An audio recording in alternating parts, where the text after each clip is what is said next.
자, 우리 다 같이 사도신경으로 신앙 고백하겠습니다.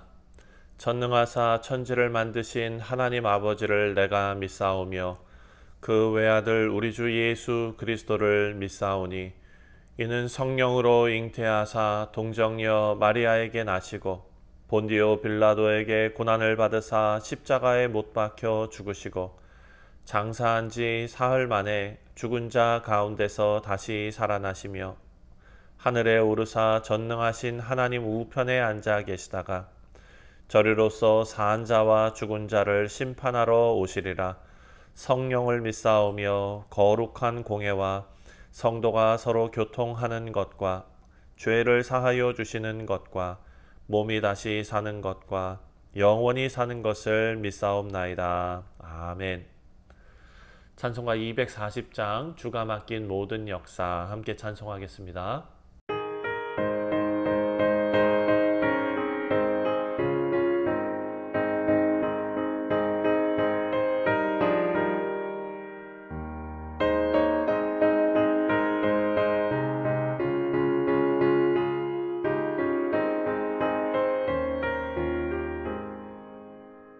주가 맡긴 모든 역사 힘을 다해 마치고 밝고 밝은 그 아침을 맞을 때 요단강을 건너가서 주의 손을 붙잡고 기쁨으로 주의 얼굴 뵈오리. 나의 주를 내가 그의 곁에 서서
이 세상을 일찍 떠난 사랑하는 성도들 나를 맞을 준비하고 있겠네.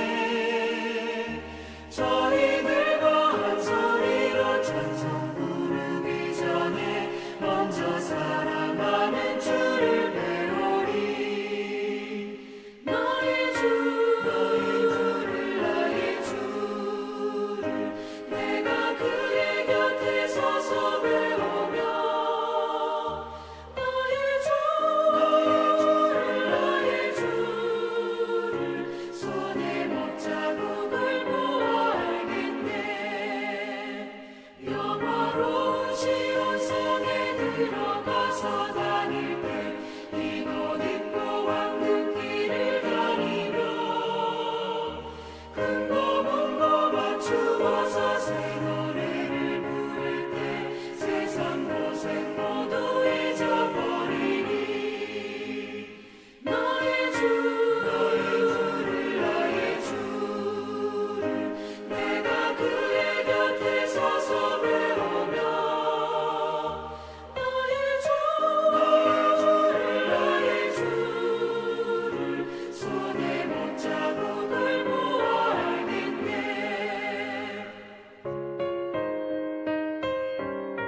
오늘 우리가 묵상할 하나님의 말씀은 요한계시록 7장입니다. 1절부터 마지막 17절까지의 말씀입니다. 제7장 2일 후에 내가 내 천사가 땅 내 모퉁이에 선 것을 보니 땅의 사방의 바람을 붙잡아 바람으로 하여금 땅에나 바다에나 각종 나무에 불지 못하게 하더라. 또 봄에 다른 천사가 살아계신 하나님의 인을 가지고 해 돋는 데로부터 올라와서 땅과 바다를 해롭게 할 권세를 받은 내 천사를 향하여 큰 소리로 외쳐 이르되, 우리가 우리 하나님의 종들의 이마에 인치기까지 땅이나 바다나 나무들을 해하지 말라. 내가 인침을 받은 자의 수를 들으니 이스라엘 자손의 각 지파 중에서 인침을 받은 자들이 14만 4천이니 유다 지파 중에 인침을 받은 자가 1만 2천이요 루벤 지파 중에 1만 2천이요 갓 지파 중에 1만 2천이요 아셀 지파 중에 1만 2천이요 납달리 지파 중에 1만 2천이요 므낫세 지파 중에 1만 2천이요 시므온 지파 중에 1만 2천이요 레위 지파 중에 1만 2천이요 이사갈 지파 중에 1만 2천이요 스불론 지파 중에 1만 2천이요 요셉 지파 중에 1만 2천이요 베냐민 지파 중에 인침을 받은 자가 1만 2천이라. 2일 후에 내가 보니 각 나라와 족속과 백성과 방언에서 아무도 능히 셀 수 없는 큰 무리가 나와 흰 옷을 입고 손에 종려가지를 들고 보좌 앞과 어린 양 앞에 서서 큰 소리로 외쳐 이르되, 구원하시니 보좌에 앉으신 우리 하나님과 어린 양에게 있도다. 모든 천사가 보좌와 장로들과 내 생물의 주위에 서 있다가 보좌 앞에 엎드려 얼굴을 대고 하나님께 경배하여 아멘. 찬송과 영광과 지혜와 감사와 존귀와 권능과 힘이 우리 하나님께 세세토록 있을지어다. 아멘. 장로 중 하나가 응답하여 나에게 이르되, 이 흰 옷 입은 자들이 누구며 또 어디서 왔느냐? 내가 말하기를 내 주여 당신이 아시나이다 하니 그가 나에게 이르되, 이는 큰 환난에서 나오는 자들인데 어린 양의 피에 그 옷을 씻어 희게 하였느니라. 그러므로 그들이 하나님의 보좌 앞에 있고 또 그의 성전에서 밤낮 하나님을 섬기매 보좌에 앉으신 이가 그들 위에 장막을 치시리니 그들이 다시는 줄이지도 아니하며 목마르지도 아니하고 해나 아무 뜨거운 기운에 상하지도 아니하리니 이는 보좌 가운데에 계신 어린 양이 그들의 목자가 되사 생명수 샘으로 인도하시고 하나님께서 그들의 눈에서 모든 눈물을 씻어 주실 것임이라.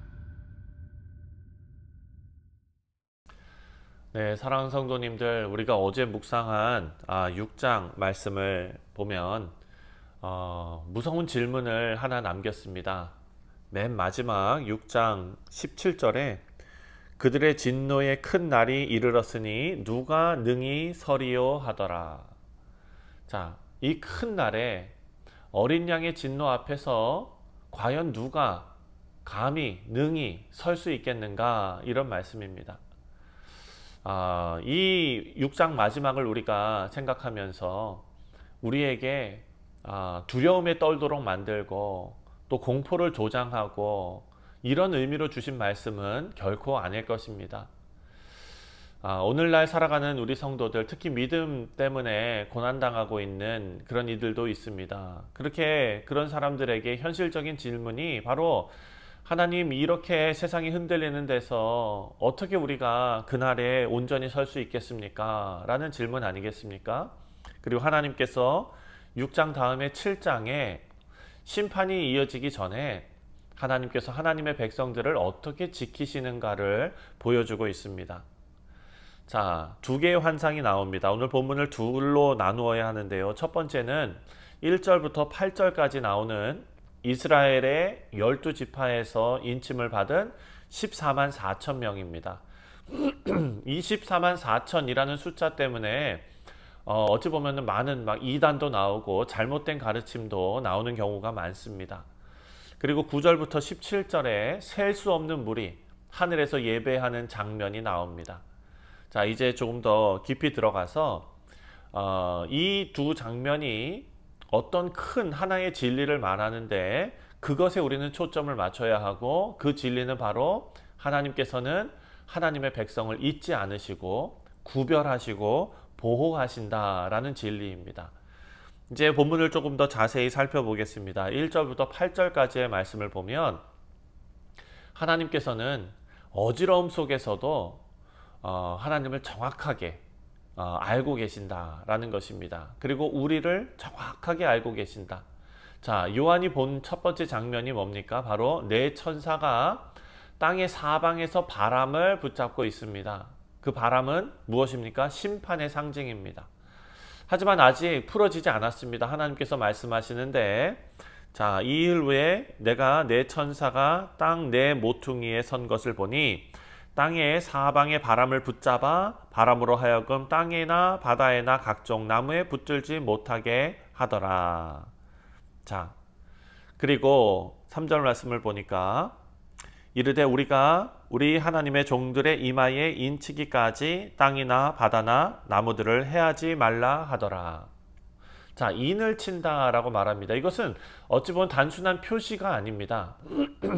그 사람은 인을 쳤다, 인침을 받았다라는 것은 하나님께 속했다라는 보증입니다. 하나님의 소유다라는 선언이죠. 여러분, 에베소서 1장 말씀 우리가 잘 압니다.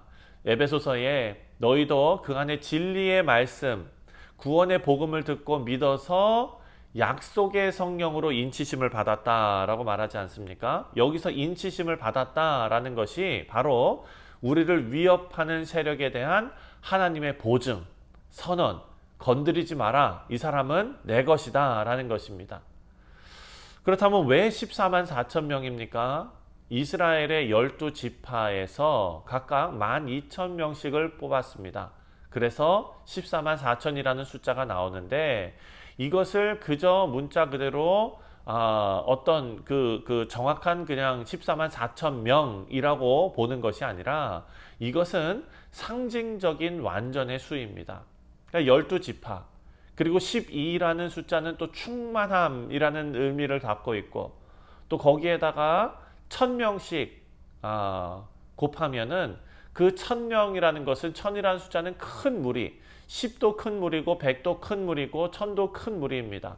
그러니까 12지파, 그리고 그 안에 충만함, 큰 무리, 이것의 의미는 전체 하나님의 백성을 뜻하는 것입니다.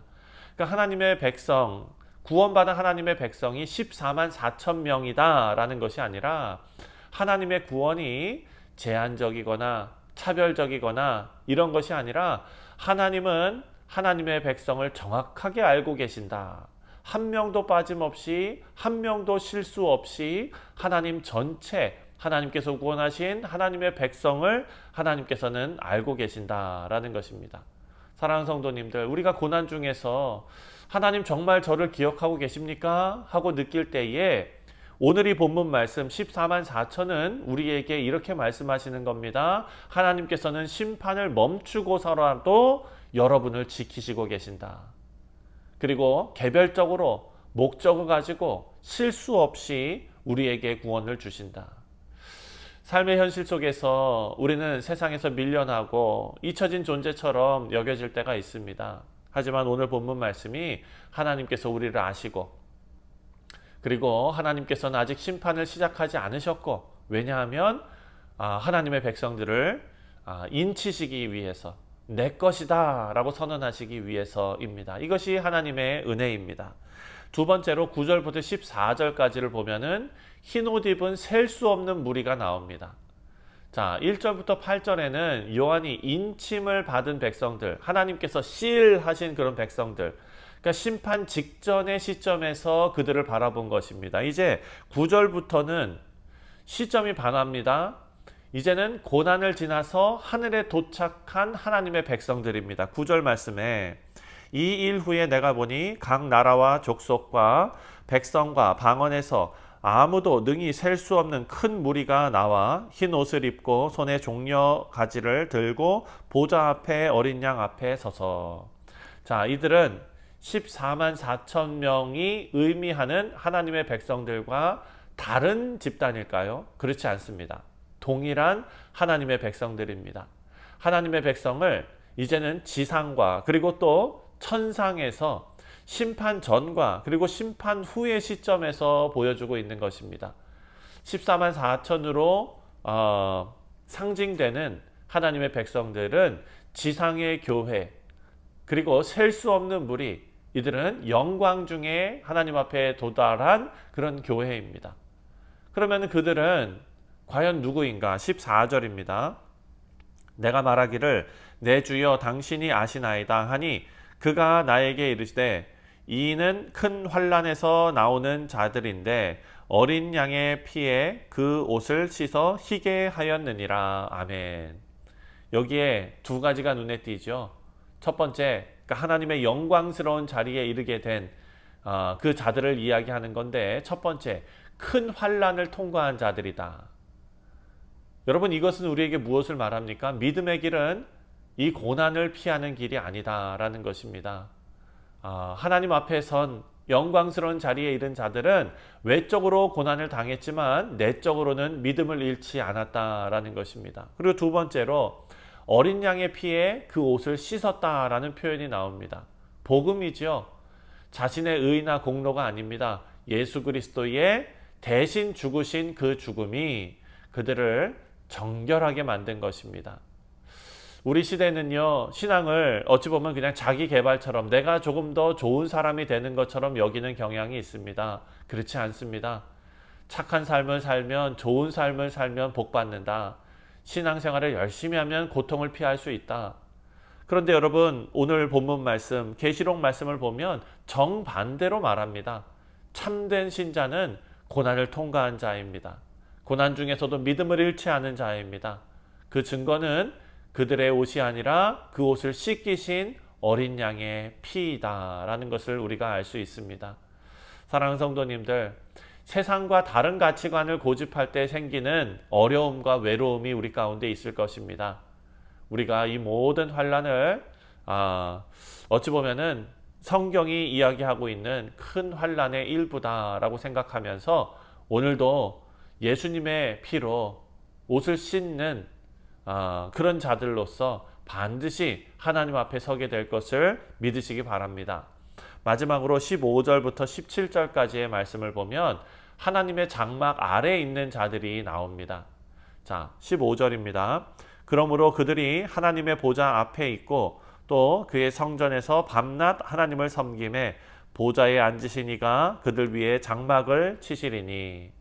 자, 심판의 끝은요, 그냥 겨우 살아남는 것, 겨우 피하는 것이 아닙니다. 하나님께서는 여러분의 우리 모두가, 다시 말해서 하나님의 백성을 영광 가운데 회복시키시고 예배의 자리로 인도하신다라는 것을 알 수가 있습니다. 그 보좌에 앉으신 이가 위에 장막을 치시겠다라고 말씀하셨습니다. 장막은 뭡니까? 우리가 구약에서 하나님의 임재를 상징하는 것이 장막 아니었습니까? 광야에서 이 장막을 치고 그곳에 하나님께서 이스라엘과 함께 하셨습니다. 이제는 더 이상 그런 상징적인 장막이 아니라 하나님께서 직접 거하시고 함께 하신다라는 말씀입니다. 이 장면은 하나님의 나라가 어떻게 임하는지 예고해주는 그런 장면입니다. 자, 16절부터 17절까지의 말씀을 보면 첫 번째, 다시는 줄이지 않고 다시는 목마르지 않는다라고 말합니다. 육적인 결핍, 그것뿐만 아니라 세상의 모든 갈증, 영적인 갈증, 정서적인 갈증, 내 존재적인 어떤 결핍, 이 모든 것이 하나님의 임재 가운데서 다 채워진다. 자, 그리고 두 번째로 해나 아무 뜨거운 가운데도 상하지 아니하리라 말합니다. 고통이 끝나고 위험도 사라졌습니다. 하나님의 보호가 완전합니다. 그리고 17절에 이는 보호자 가운데 계신 어린 양이 그들의 목자가 되사, 그리고 생명수 샘으로 인도하시고. 자, 어린 양 예수 그리스도가 목자가 되셔서 죽임당한 예수님께서 인도자가 되십니다. 이것이 바로 복음이고 또 복음의 아이러니가 절정에 이르는 그런 장면입니다. 예수님께서 죽어서 온전함을 이루신다. 그리고 마지막으로 하나님께서 그들의 눈에서 모든 눈물을 씻어 주실 것이다. 자, 사랑하는 성도님들, 요한계시록 6장에서는 누가 감히 하나님 앞에 서겠느냐라는 질문으로 끝났습니다. 그런데 오늘 우리가 묵상한 7장에 들어서는 하나님의 인치심을 받은 자들이 하나님 앞에 설 것이다. 그리고 어린 양 예수 그리스도의 피로 희게 된 자들이 하나님 앞에 설 것이다. 마지막으로 고난 중에도 믿음을 지킨 자들이 영광스러운 자리에 서게 될 것이다. 이렇게 우리에게 위로하고 있습니다. 우리 사랑하는 성도님들, 심판은 그냥 무작위로 진행되는 일이 아닙니다. 하나님의 백성은 하나님께서 다 기억하시고 지키시고 또 회복시키십니다. 지금 우리 눈앞에서 암울한 현실이 있다 하더라도 그것은 하나님의 명령이 있기 전까지 허락되지 않습니다.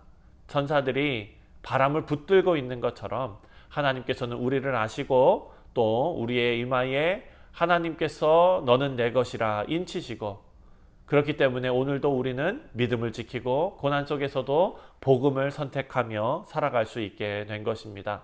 사랑하는 성도님들, 종말에 하나님의 장막 안에서 영원하게 쉬게 될 날을 우리가 기도하고 또 기대하며 상상하며 하나님 앞에 감사와 찬송으로 오늘을 살아가시는 우리 뉴욕 성실장로교회 모든 성도님들 되시기를 주님의 이름으로 축원드립니다. 기도하겠습니다.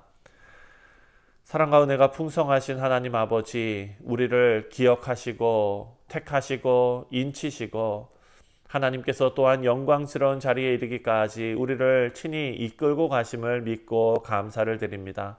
오늘 하루도 그 과정 가운데 복음을 붙들고 하루를 살아가는 우리 귀한 성도들 되게 하시고, 세상 속에서도 험난하고 또 고단한 이 삶 속에서도 믿음을 지켜나가는 우리 믿음의 백성들 다 되게 하여 주옵소서. 감사드리오며 예수님의 이름으로 기도하옵나이다. 아멘. 하늘에 계신 우리 아버지여, 이름이 거룩히 여김을 받으시오며 나라가 임하시오며 뜻이 하늘에서 이루어진 것 같이 땅에서도 이루어지이다. 오늘 우리에게 일용할 양식을 주시옵고 우리가 우리에게 죄 지은 자를 사하여 준 것 같이 우리 죄를 사하여 주시옵고 우리를 시험에 들게 하지 마시옵고 다만 악에서 구하시옵소서. 나라와 권세와 영광이 아버지께 영원히 있사옵나이다. 아멘. 네, 사랑하는 성도님들, 오늘 금요일은 나라와 민족을 위해서 기도하는 날입니다. 우리가 함께 열방을 향해서 하나님 앞에 무릎 꿇고 기도하는 깨어있는 믿음의 백성들 되기를 바랍니다. 함께 나라와 민족을 위해서 기도하겠습니다.